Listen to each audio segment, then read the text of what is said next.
G'day, well here I am at Westall Oval. We're on the 10th of April 1966 at about 10:15 AM.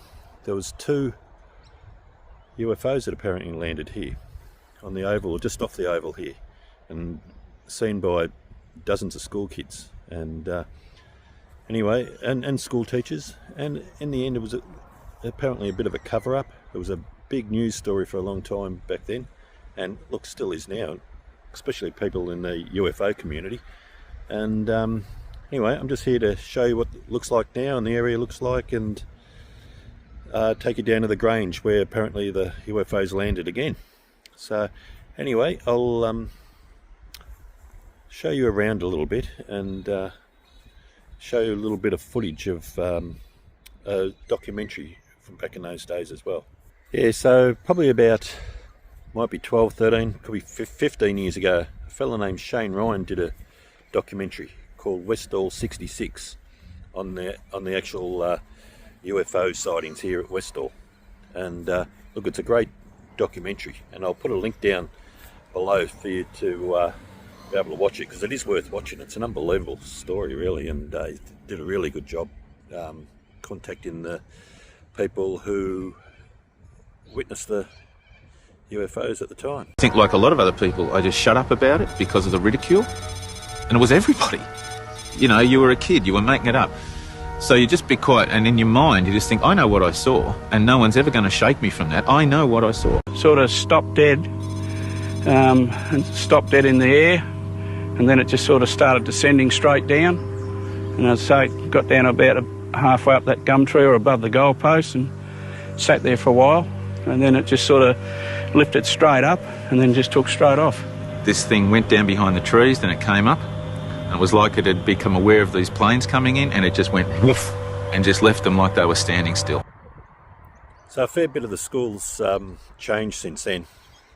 It's all pretty modern now from what it used to be back in 1966. Down the front there, some of the old classrooms still exist, and you can still see behind me there, the old pylons are still there that you can see in the videos and the old news footage and things like that. But yeah, it's really interesting being here actually.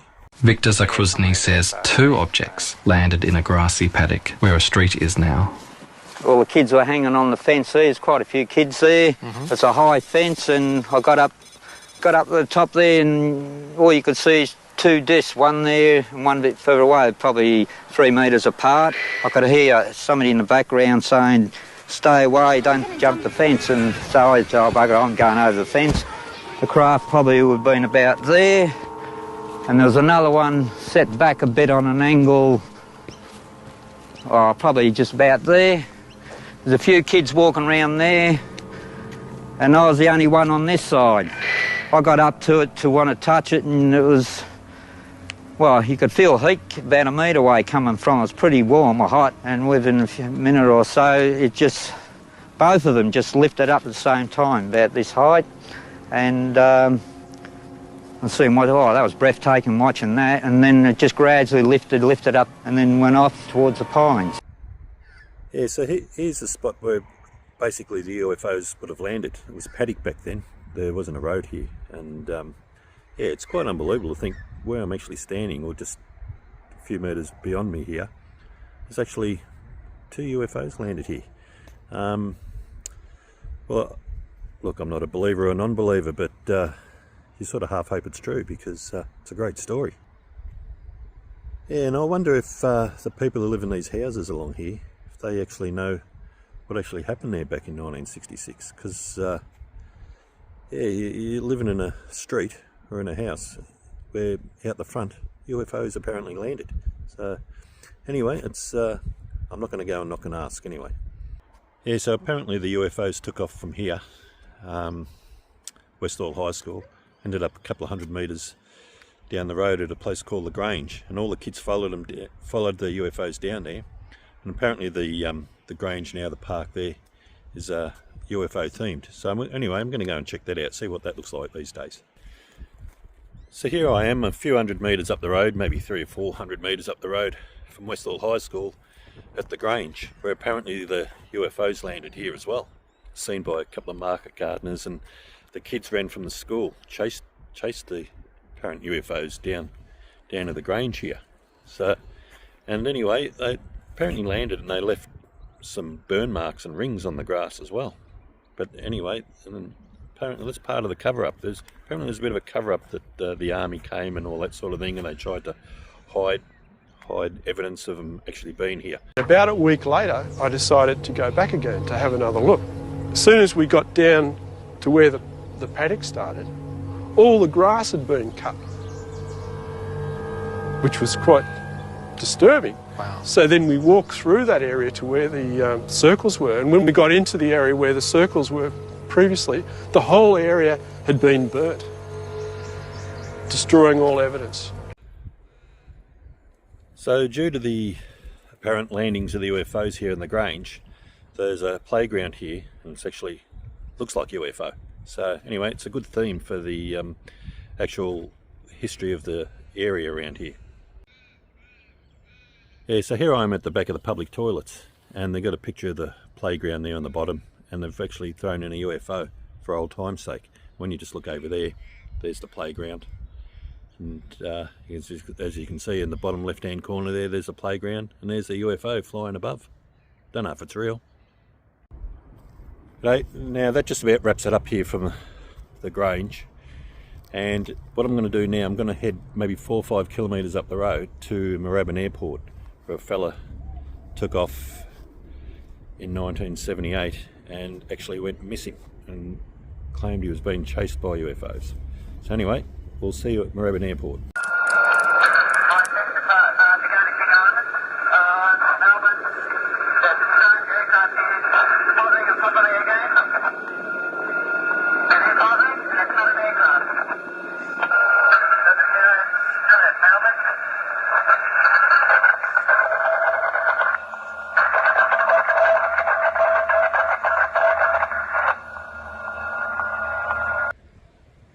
So what you just heard there was the last recorded message of Frederick Valentich before he disappeared. The last radio message. And I'm outside Moorabbin Airport now. This is where he took off from on his last flight and when he was last seen alive. So yeah, it's a very strange disappearance, and it's folklore really in aviation history. Yeah, so he took off from Moorabbin Airport here, just like any of these planes here behind me, headed for King Island, apparently to pick up some crayfish. But then again, apparently there was no order for crayfish from King Island anyway, so that even just deepens the mystery. A land and sea search is underway for the pilot of a light aircraft missing in Bass Strait. The plane was on a flight from Moorabbin in Melbourne across to King Island via Cape Otway. Department of Transport officials say the pilot was the only person aboard the single-engine Cessna. When the pilot reached Cape Otway, he reported all was well, but a few minutes later told flight service he had a rough running in. Yeah, so on the night of that October 21 when he went missing, apparently the weather was clear, no wind, and calm seas and the whole lot. And anyway, they searched for his plane for 4 or 5 days. Planes and ships and the whole lot. Didn't even find one bit of wreckage. And because of the last voice message that he left, I mean, it's just, just the mystery just deepens even further. News just at hand.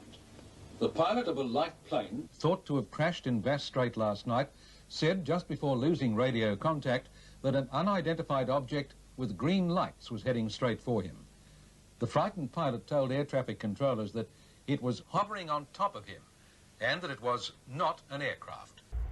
Yeah, so apparently over Cape Otway, which is the route that Frederick would have taken that night on the way down to King Island, there's about a dozen reports of strange lights in the sky, strange coloured lights. I think they were green. And yeah, and apparently that's what Frederick saw as well. Now his father did quite a few interviews on TV and radio, and he actually hoped that his son was taken by a UFO, because it means he's still alive instead of crashing somewhere into the ocean or something else happening. And anyway, there is interviews out there. The father of missing pilot Frederick Valentich said yesterday he hoped an unidentified flying object had been involved in his son's disappearance. He told reporters that he'd rather that than find wreckage of the plane. When at first he didn't come, we thought that he had an accident, right? That he probably fell down in the sky. But then, as the people come along from various newspapers, around about 11 o'clock, some journalist, I think it was from Channel 9, he mentioned to me that he heard about that there was to do with some strange object surrounding him. And when we first heard, that was the first hint that we have about UFO. And as they tell us, myself and my wife, we felt much more relieved because we knew that Frederick always mentioning about UFO, that he would like to meet one, and our heart really opened up with a great big hope. So anyway, there was a full investigation into what might have happened to Frederick and his aircraft, and I think it was left open because there was no wreckage ever found and they couldn't come to a final conclusion. But there were quite a few theories that that did eventuate. One that might have committed suicide, another one that he was disorientated and flying upside down, and the reflection of the lights in the water made him disorientated, and even that he did get taken by a UFO. But anyway, I'm going to leave you with the audio, the full audio of his last couple of minutes before he did disappear forever. And if you did like this video, please give me a thumbs up, please subscribe, and I'll see you in the next video.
Now,